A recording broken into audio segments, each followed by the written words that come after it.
Hola, hola, hola, ¿cómo están? Buenas tardes Deportea, es como se llama este programa. Y ya quiero saludar a quienes me van a estar acompañando, Matías Policastro, Juan Cruz Siles. Buenas tardes, ¿hasta qué hora se dice? ¿Cuándo empieza a ser buenas noches? Buenas tardes, primero que nada. Buenas tardes, hasta las 8 son buenas tardes para mí. ¿Y buen día? Hasta las 13 horas. Hasta las 13 horas. Para ¿Vos? mí al mediodía, ya mediodía es a las 12. Y buenas tardes, hasta las 6:30 como mucho. Si yo te cruzo a las 2 de la tarde, ¿te digo buenas tardes o buenas tardes. noches? buenas No, tardes. 2 de la tarde, Dos de la tarde, buenas tardes. Incluso, perdón, hasta las 7 de la tarde, después de las 8 de la noche. Por eso, a partir de las 20 horas Está bien. es buenas De noches. noche, claro. Bueno, son las 19:20 horas 21. acá en la República Argentina, 21. Y a mí me gusta mucho cuando se dice buenas tardes, buenas noches. Y eso seguramente le vamos a decir a nuestro invitado que vino en el día de la fecha, porque no vamos a estar hablando solos acá en Buenas tardes Deportea. Primera emisión, felicitaciones chicos, felicitaciones a todos los que hicieron esto posible. Sino que vamos a sumar a alguien más que sabe mucho más que nosotros, seguro, a la mesa y a quien le vamos a preguntar un montón de cosas. Pero antes lo presentamos así, con este informe. Periodista, escritor, editor, bohemio y bicho de radio. Él es Fernando Tevele. Se formó como periodista deportivo en radio, cubriendo la campaña de Atlanta en su programa Atlanta Pasión, desde 1991 hasta 1999. Allí destapó el caso Bonet, que eventualmente sería elevado a la justicia y acabaría con el presidente de la institución expulsado años más tarde. En los 2000 se despidió del fútbol y se acercó profesionalmente al periodismo político con La Retaguardia, que inició como un programa semanal de radio y se convirtió en un medio alternativo completo. Un portal de noticias políticas y de derechos humanos que además está abocado a la cobertura de juicios en vivo. Este año, La Retaguardia fue declarado como un interés para la comunicación social y los derechos humanos por la legislatura porteña. Un premio al esfuerzo de Eugenio Otero y de Fernando, cofundadores del medio desde hace más de 20 años. Derechos humanos, justicia y periodismo definen a Fernando Tevele. Perfecto, bueno, Fernando, ¿cómo estás? Derechos humanos, justicia y periodismo definen a Fernando Tevele. ¿Estás de acuerdo? Mira vos. Sí, estoy de acuerdo. Dentro de todo, de lo difícil que es, además, definir una carrera como la mía, que empezó como ustedes, estudiando periodismo deportivo y haciendo periodismo deportivo durante muchos años, y después gradualmente me fui inclinando hacia otros intereses, y hoy estoy haciendo tareas totalmente distintas, que si me hubieran dicho a la edad de ustedes que iba a estar transmitiendo juicios, por ejemplo, en vivo todos los días, me hubiera reído en la cara mal. Vos arrancaste estudiando periodismo deportivo. Sí. ¿Qué relación haces con lo que estás haciendo ahora con lo que hacías en su momento de periodismo deportivo? ¿Tu relación con el deporte en ese momento, qué relación tiene con lo que haces hoy? ¿Qué podés conservar? Yo diría que la mirada sobre el periodismo como herramienta para algo. En mi caso, a mí, y el de mis compañeros y compañeras de La Retaguardia, el periodismo es una herramienta para modificar cuestiones de la sociedad que no nos parecen bien. Y cuando miro allá a lo lejos, que me parece otra vida, cuando hacía campañas de equipos de fútbol, iba sábados y domingos. Bueno, ustedes ni saben que los partidos eran antes solo los sábados, los del ascenso, y los domingos los de primera. No había fútbol todos los días. Era ir a todas las canchas. Y había ya ahí una mirada de un montón de cosas que uno hubiese querido cambiar, que van desde lo que pasa con las barras bravas hasta los negocios que terminan haciendo del fútbol solo a veces un juego o un deporte. Así que si tengo que unir las dos cosas, Sí. voy por ahí. Perfecto. En ese momento vos cubriste Atlanta en la época del 98, si no me equivoco. Hasta el 99, desde el 91 fueron 8 años en Atlanta. Fue de todas las campañas que hice el club con el que más años estuve. Sí. Y con el que me terminé identificando cuando me fui. Cuando me fui me di cuenta que me fui siendo hincha de Atlanta cuando no lo era. Como los jugadores que pasan mucho tiempo en un club y se terminan haciendo hinchas. Y la verdad que sí, sí.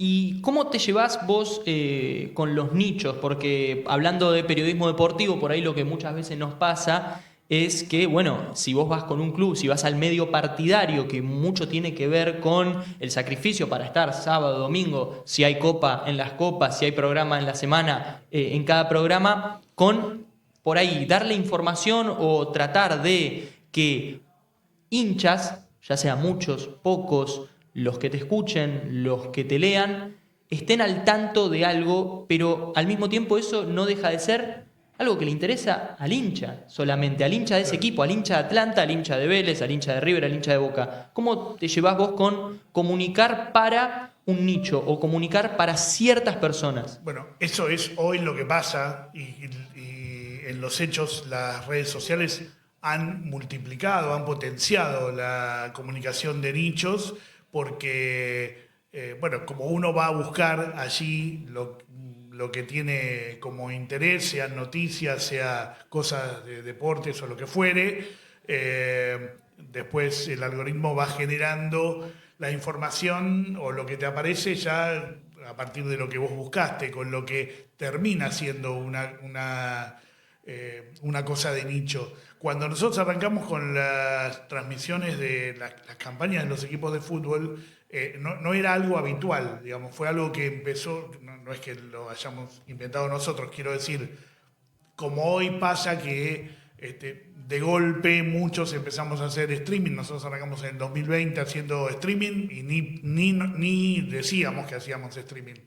Lo hacíamos, pero sin saber que eso 2 o 3 años después se iba a llenar de canales haciendo streaming con un interés específico de nicho y ya con un nombre. Bueno, cuando iniciamos lo de las campañas de los equipos de fútbol también, campañas se seguían la de Boca, la de River, la de Racing, el Independiente y hasta ahí.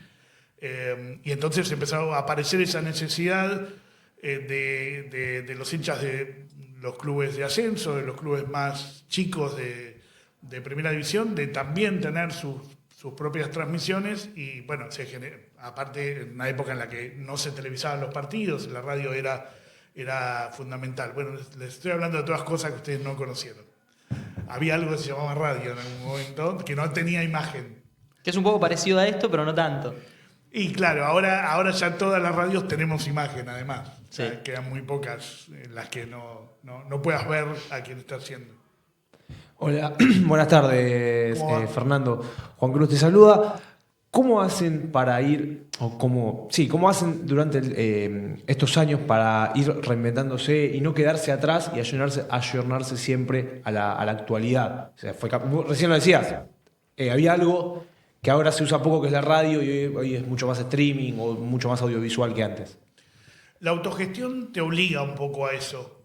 Nosotros tenemos que estar siempre en una suerte de vanguardia, pensando antes de que las empresas comerciales, porque digamos, ni siquiera es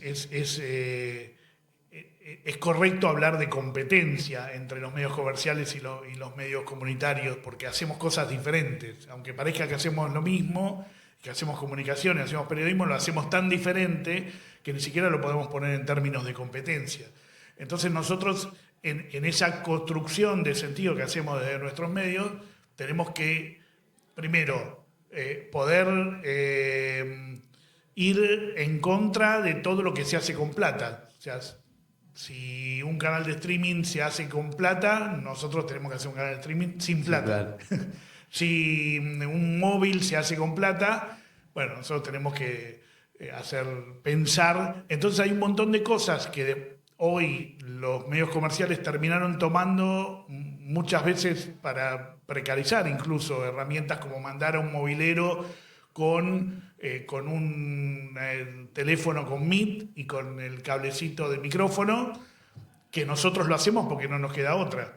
Es más, ya ni lo hacemos, nos hemos podido equipar para no hacerlo. Y los medios comerciales hoy hacen eso, y uno los ve y dice, bueno, pero con la guita que ganan, podrían pagar mejores sueldos y podrían mandar a 2 personas para que una no se tenga que hacer imagen propia, ¿no? De esta manera también se mantiene vivo un poco la identidad justamente autogestiva del medio. Lo que hace también un poco que no pierda legitimidad, o cómo se hace para justamente mantener viva la identidad autogestiva y no perder cierta legitimidad La legitimidad es algo que... o la veracidad más que Yo diría que... legitimidad. No, pero es interesante que hayas metido el término de legitimidad, porque es algo que todos pretendemos, pero que no somos nosotros quienes decidimos si vamos a tener legitimidad o no. Claro. Nosotros hacemos y la gente que está del otro lado decide darnos entidad o legitimidad o no, o decide ignorarnos, o en muchos casos quizás ni se entera que estamos, ¿no? Bueno,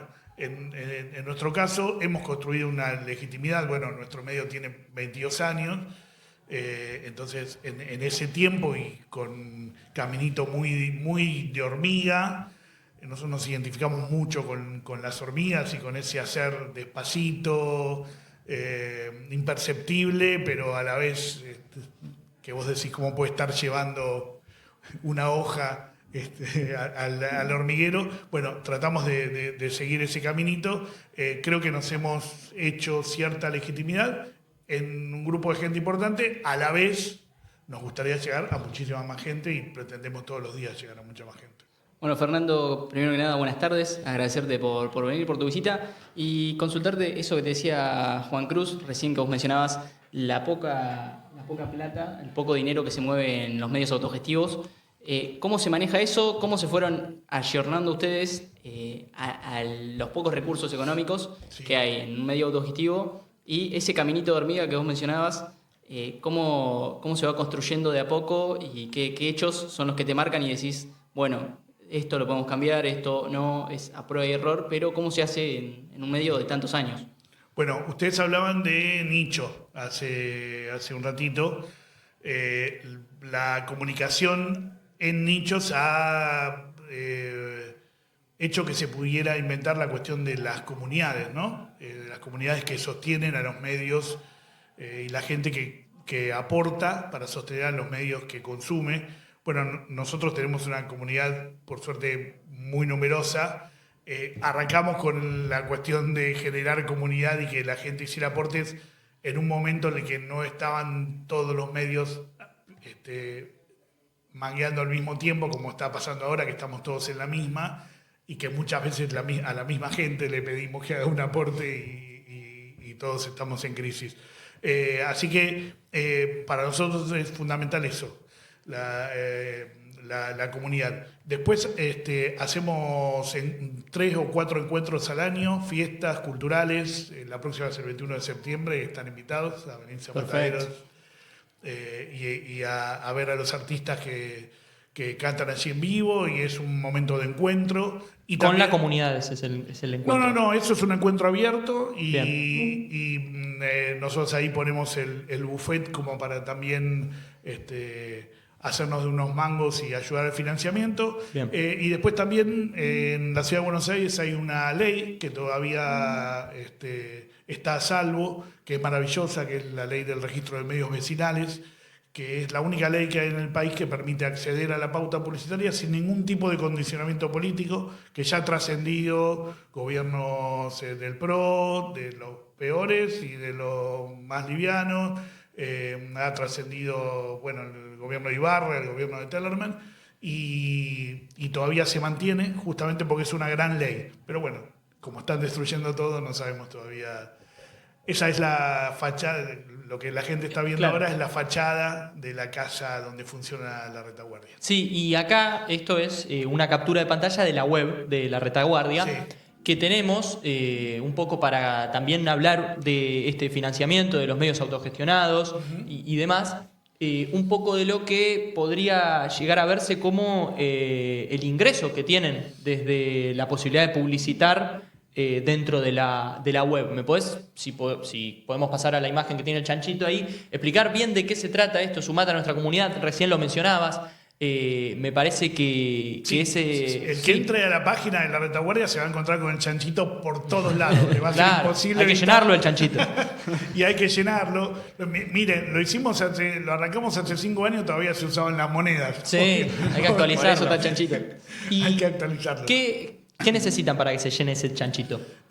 Nosotros lo que hacemos, hay otro lugar ahí en la página que dice, bueno, colabora con la retaguardia y lo que hay son algunos modos de acceso por ahora solo a la empresa más garca de todas, que todos tenemos en el teléfono, y ahí la gente elige si pone 2.000 pesos, 3.000 pesos, 15.000 pesos por mes, o si hace un aporte anual, pero tratamos de que sea la propia comunidad la que adapte el pedido Que a su elija bolsillo. lo que quiere aportar. Sí, exacto. Incluso ahí para gente del extranjero estuve viendo también. Sí, claro, porque nosotros tenemos por la transmisión de los juicios por crímenes de lesa humanidad muchísima audiencia, nos sorprendemos todos los días, Sí. muchísima audiencia, pero no de argentinos exiliados que ven los juicios de lesa porque les pasó alguna historia en ese sentido. No, gente que nos ve desde Colombia todos los días y que es parte de nuestra comunidad porque envidian el proceso de memoria, verdad y justicia de la Argentina, quisieran tener esos juicios de allá, como no los tienen, Ven el tipo los- está enganchado con lo que pasa en los juicios, porque además es maravilloso lo que pasa en los juicios, les invito a que lo vean. Mañana vamos a estar además transmitiendo un juicio que no es de lesa, estamos empezando a hacer eso, que es un juicio por corrupción, no sé si se acuerdan del caso de Mariano Ferreira, el militante del Partido Obrero que fue asesinado el 20 de octubre del 2013 y que, bueno, allí se produjo todo un lío porque estaba de por medio una patota de la Unión Ferroviaria, es un gremio importante. Unos días después murió Néstor Kirchner, algunos dicen que murió, entre otras cosas, porque le fue muy duro, o que por lo menos en su ánimo que afectó esa muerte, que hubiera una muerte política en democracia como esa. Bueno, mañana empieza un juicio que tiene que ver no con su asesinato, sino con ahí está Mariano, viene ahí la gente de producción. Muy bien. Que tiene que ver con los sobornos de la Unión Ferroviaria a gente renombrada de la justicia para que no los enjuiciaran. Bueno, van a ir a juicio y mañana arrancamos desde las 10. Así que nos ve gente de todo el mundo, Sí. Y eso tiene que ver con que lo que hacemos es algo que no es habitual ver. Los juicios antes se veían en series, en ficción, Claro. o en documentales. Y ahí está el nicho, que es de lo que hablábamos hace un rato. Totalmente. Y vos hablás de comunidad. Perdón, Sí. que el nicho es importante para ustedes que están empezando a caminar. No hay que estar con la obsesión de encontrar un nicho. Hay que hacer y el nicho va a aparecer. Sí, el nicho se construye también a través de la comunidad, Por porque a veces es la comunidad misma la que marca qué quiere ver, cuando acá se apagó todo directamente, pero estamos bien. Sí. Pero creo que la comunidad también te marca a veces el camino, mientras uno tenga también claro hacia dónde quiere ir, pero la comunidad te va mostrando a veces hacia dónde podés llegar a ir o hacia dónde le interesa que vayas, pero al mismo tiempo vos hablabas de comunidad. Pero entiendo también, y acá quizás también toco tu experiencia con el fútbol, es que cuando se trata de cuestiones tanto deportivas como políticas, aparece el odio, aparece un poco de el que no quiere que vos... Sí, las personas también que no ven las cosas de la misma manera que vos, entonces Exacto. eso lleva a justamente lo que decía Foucault recién, el odio o el hate. La lo que contracomunidad Exacto. quizás. Más con las redes sociales ahora. Yo Exacto, diría las que redes sociales. los actores y las actrices políticas fundamentales ahora, que la mayoría son Sí. varones, así que actores políticos de la actualidad, tomaron posición de barra brava a la hora de hablar, ¿no? Y entonces las cosas que antes veíamos en la cancha, esto de que la manera de insultar al otro es te vamos a coger, y haciendo una alegoría una metáfora de la violencia sexual, y todos naturalizamos eso y alguna vez lo cantamos. Bueno, hoy pasó a la política, ¿no? Entonces Sí. sos un mandril. Y se futbolizó para mal la política. Se diría. futbolizó la política. Sí, para mal. ¿Y qué mal. sería si se futbolizara para bien, por ejemplo? No, bueno, no sé si se podría... Canciones positivas. Sí, no sé si se podría... Muchas futbolizar. gracias, Juan. Claro, no, yo diría más bien que no tendría que futbolizarse la política. Y vos, vuelvo a lo deportivo, tuviste también tus encontronazos en Atlanta y creo que eso también sirve para construir un camino y que te sirve para ir teniendo una armadura un poco más curtida para afrontar quizás otro tipo de o amenazas o otro tipo de comentarios negativos u otro tipo de censuras que si te pasaron cubriendo un club como Atlanta, no por quitarle mérito al equipo del que sos hincha, sino por decir, bueno, si me pasa cuando estoy hablando de algo que le afecta a alguien que le gusta el deporte, cuando estoy hablando de algo que le afecta a un país, también O sea, sabe con lo que te vas a encontrar. Si te metiste con barra brava, si terminaste en un juicio contra Exacto. uno, ¿qué te pasa cuando te metes con genocida? Es una pregunta que me hacen muy habitualmente. Nunca me pasó lo que me pasó, las cosas que me pasaron mientras hacía fútbol. ¿Qué te pasó? No me volvieron a pasar ni siquiera haciendo juicios contra genocidas, múltiples asesinos y violadores seriales, y no se ha repetido lo que me pasó haciendo fútbol en Atlanta, que fue recibir amenazas de muerte cara a cara y amenazas telefónicas y decidir hacer la denuncia como un hecho político también, y porque era lo que yo decía en la radio que había que hacer cuando a alguien le pasaba eso. Así que cuando me pasó, me pareció que éticamente no había otro camino que el de denunciar ese hecho, y ese hecho terminó en un juicio oral y público contra una persona que terminó siendo condenada y que, como además tenía otras causas, terminó en la cárcel con prisión efectiva por aquella condena. Y era un momento muy raro porque había impunidad, por ejemplo, con respecto a lo que había pasado en la dictadura, y Videla estaba libre, y este pibe, que al fin y al cabo era un pobre pibe, estaba preso por amenazarme a mí. Un barra brava de Atlanta. Un barra brava de Atlanta, exacto. Que después además salió y protagonizó más hechos de violencia en el club y volvió a tener otros juicios. No, este hecho que sucedió con el hincha de Atlanta, ¿no hizo que o la gente de Atlanta te empieza a mirar de otra forma o mismo te llevó a vivir situaciones que no son lindas en una cancha de fútbol? Mirá, nosotros dejamos de hacer el programa de radio en el año 99, un poco porque yo ya estaba rumbeando para otros lados, sí. Pero otro poco también porque ya había pasado ese hecho, yo ya había hecho la denuncia, volvimos a tener otros episodios de violencia y ya no solo conmigo, sino otros compañeros que quizás iban a un caso en un partido amistoso que jugaron Atlanta y River, y que uno de mis compañeros recibió una agresión que no pasó a mayores, pero fue una agresión física.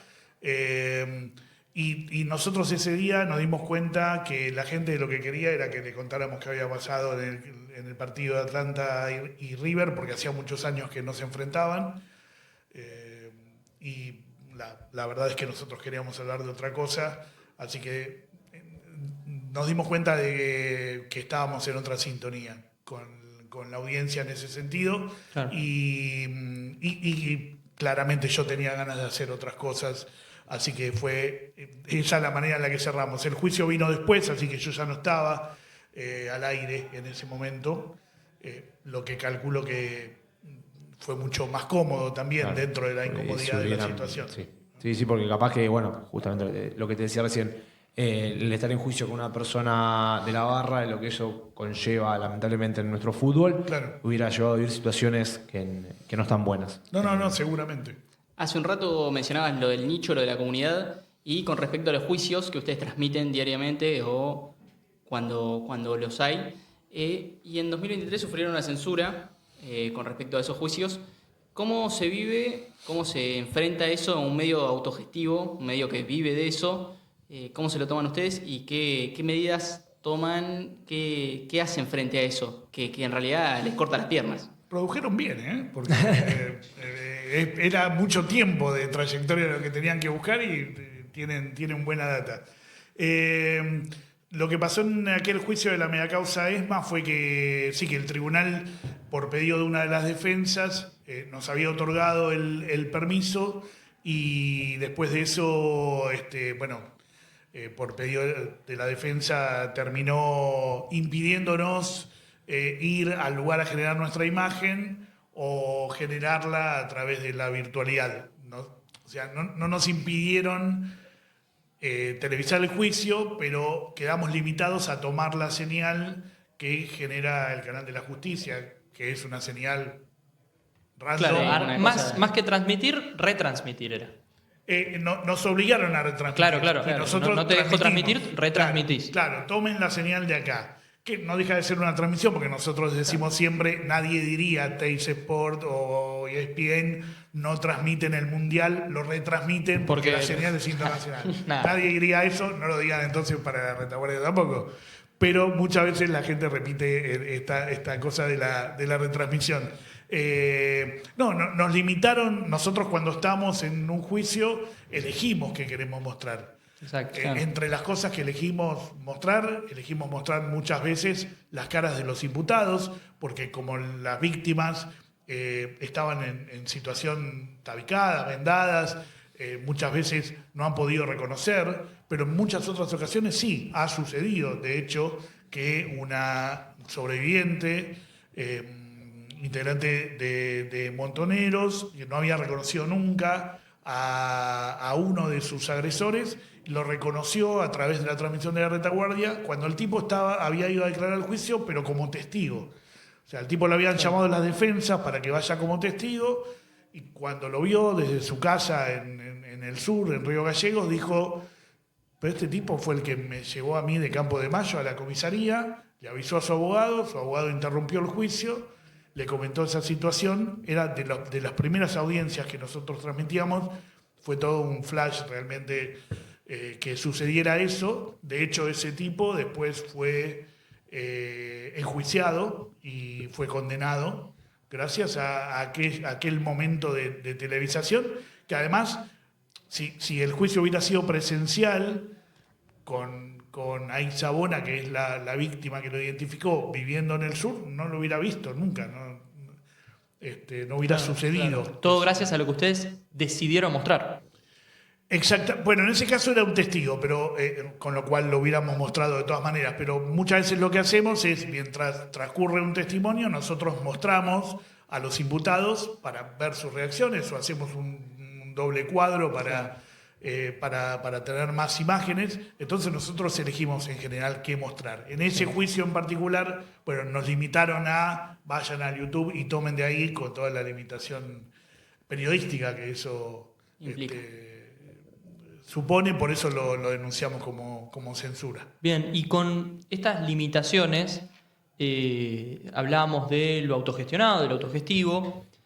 Entiendo también que lleva en gran parte a ponerse la camiseta, ¿no?, del medio en el que estás, ya sea Atlanta Pasión o La Retaguardia, es ponerte la camiseta, es estar pensando quizás más allá del horario laboral, porque no sé si vos comprendés que tenés un horario laboral, por ejemplo, en La Retaguardia, o es las 24 horas. En mi caso particular, sí, durante muchos años fue 24 horas. Nosotros hemos llegado al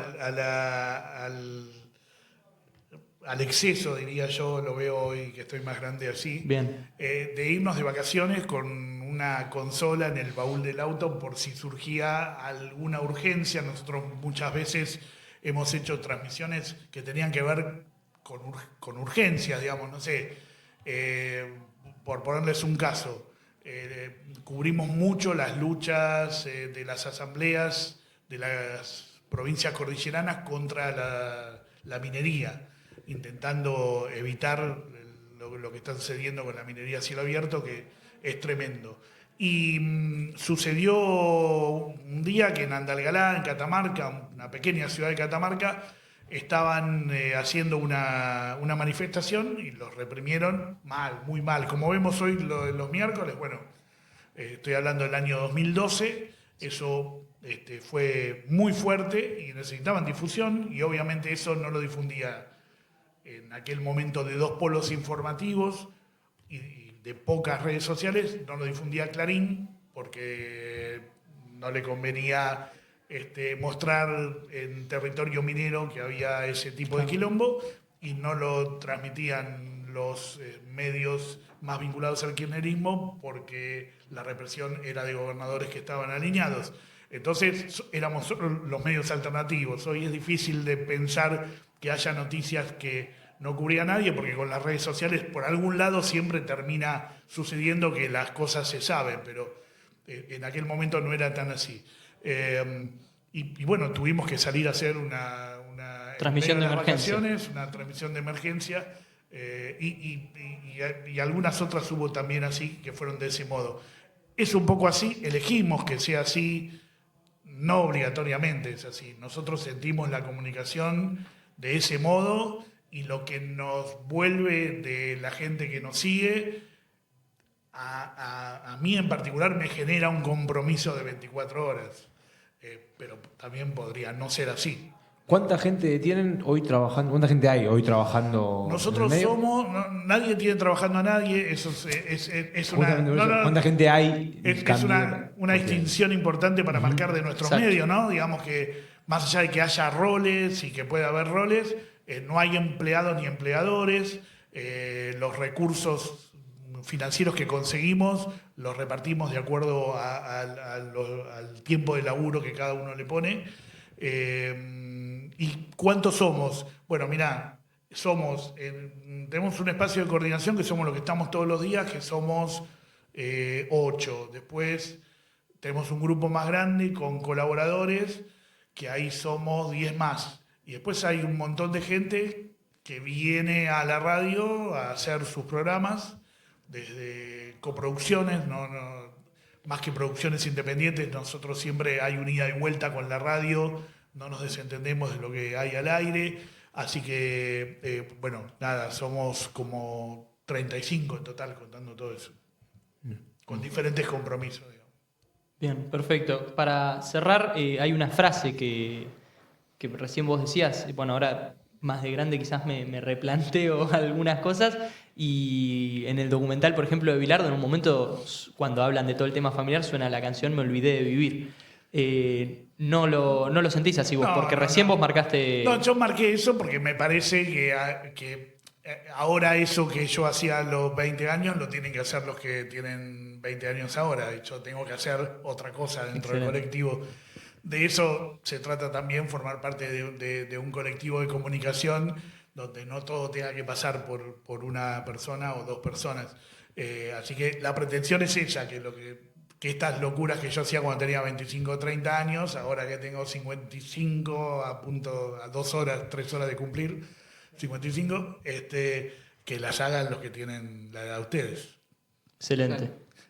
Excelente. Bueno, muchísimas gracias, Fernando. La verdad te agradecemos un montón que hayas estado acá.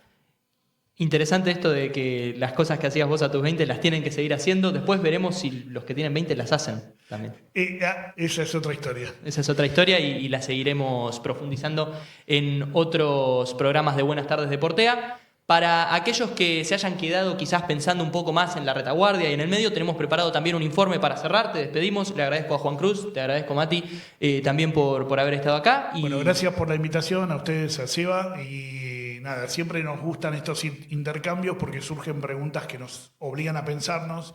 Nosotros estamos haciendo todo el tiempo y necesitamos muchas veces parar y repensar lo que hacemos, así que gracias. Perfecto. Nos despedimos con el informe. Muchas gracias a todos.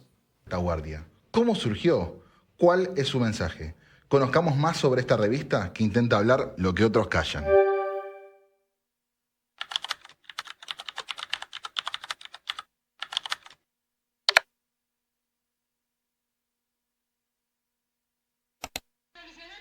La Retaguardia nació en 2003 en forma de un programa de radio semanal, y sus temas eran asambleas, piquetes, lucha feminista y escraches a genocidas. A partir del 2007, esta historia dio un giro. Las palabras no se las empezó a llevar el viento y quedaron plasmadas en un blog. A partir de acá, en 2010, bajo el nombre de Víctor Basterra, armaron un estudio de radio. 7 años más tarde, la revista pasó a ser mensual y en formato papel. La pandemia llegó y también las transmisiones de crímenes de lesa humanidad, gatillo fácil y género, quizás lo más fuerte de la revista.